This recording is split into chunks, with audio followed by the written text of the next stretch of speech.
血夜鎮魂曲第12章破曉血路。陽光如細碎的金線，從地鐵隧道的裂縫中滲入，微弱卻足以讓黑暗中的氣息變得沉重。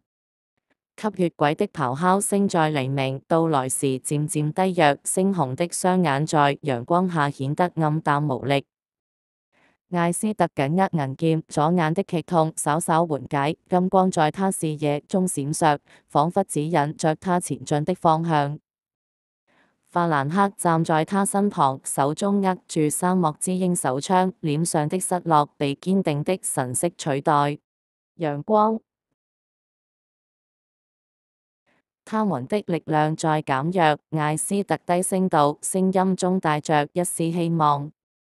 他感覺到體內血清的沸騰稍稍平息，但那股野性的力量仍在蠢蠢欲動，試圖衝破他的意志。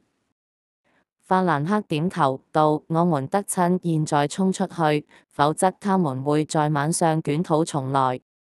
隧道深處，血使者的咆哮愈發狂暴，黑色旋風雖然因陽光而削弱，但仍帶着致命的威脅。他的利爪在牆壁上畫出火花，眼中閃爍着不甘與瘋狂。女孩，你逃不掉！他嘶吼着，帶領隨後之中的吸血鬼雜兵朝艾斯特和法蘭克撲來。艾斯特深吸一口氣，翅翼猛地展開，蒼白的翅翼在微光中閃爍着詭異的光澤。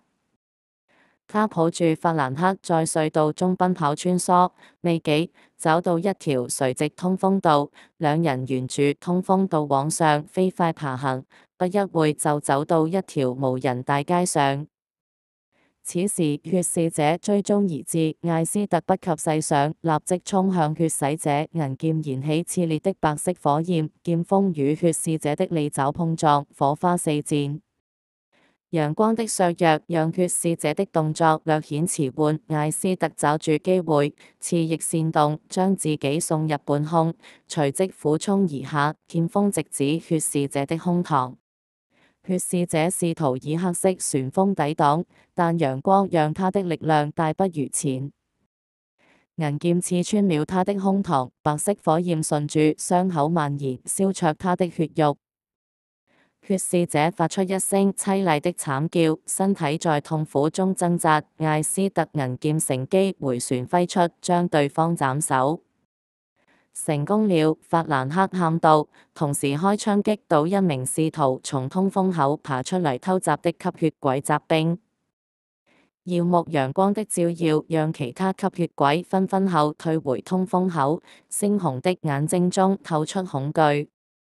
他們在陽光下無法維持十足戰力，只能發出不甘的低哮，退回隧道的陰影中。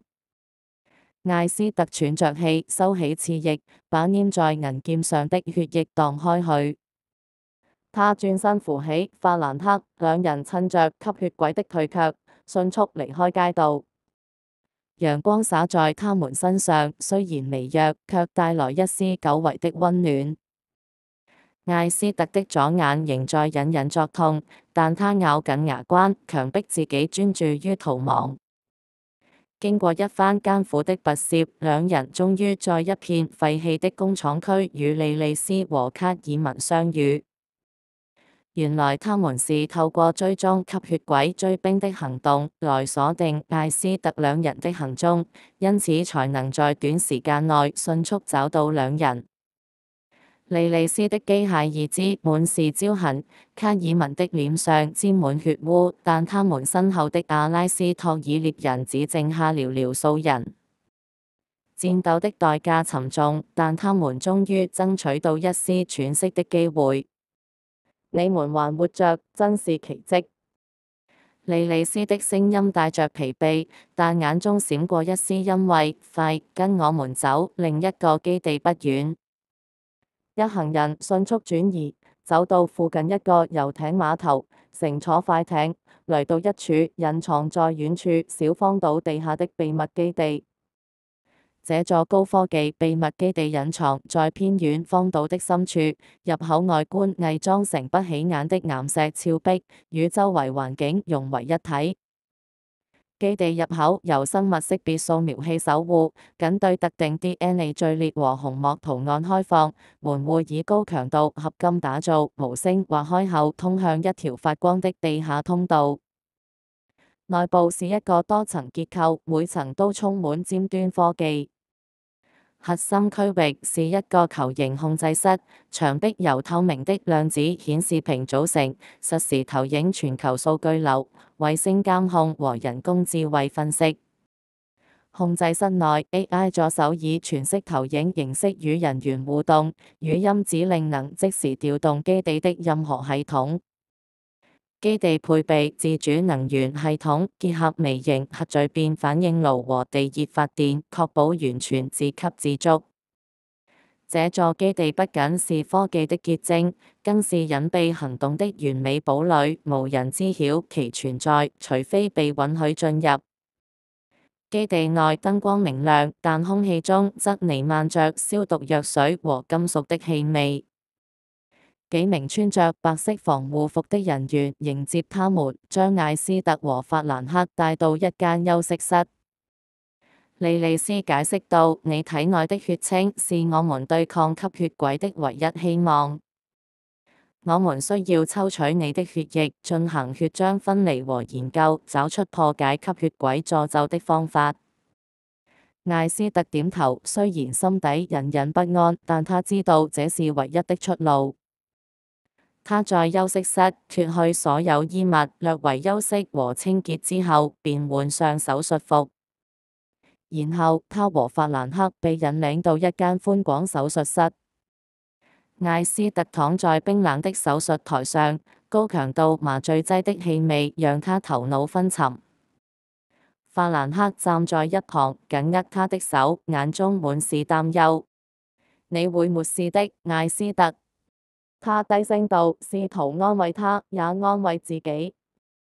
份量能夠瞬間把大黑熊弄昏迷的高強度麻醉劑逐漸生效時，法蘭克被引領離開手術室，在外面等着。而躺在手術床上的艾斯特，他只感到意識開始模糊，手術室的燈光在他眼中變得扭曲，聲音也變得遙遠。他的四肢被冰冷的金屬枷鎖緊緊鎖定，動彈不得。雙手腕上尖銳的針頭刺入皮膚，鮮紅的血液順住透明管線緩緩流出。身旁一台龐大的醫療機器低鳴運轉，無情地將他的血液從體內急速抽離，仿佛連同他的生命力一併掠奪。就在他即將陷入昏迷時，一陣低語從手術室角落傳來，細碎卻清晰，帶着一絲陰冷。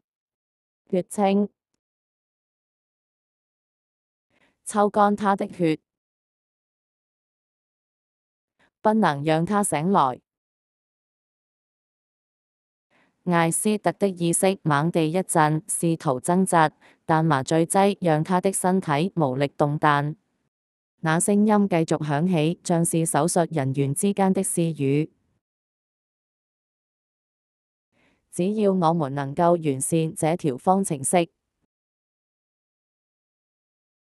就能擁有一隊強化人軍團，到時先消滅斯圖列特家族，然後就能掌控世界。艾斯特的左眼突然閃過一陣金光，血清的力量在體內湧動，試圖抵抗麻醉劑的影響。他的手指微微顫抖，意識在黑暗與清醒之間掙扎。他知道自己不能就這樣倒下。這間手術室，這個基地，這個組織，隱藏着更大的陰謀。第13章待續。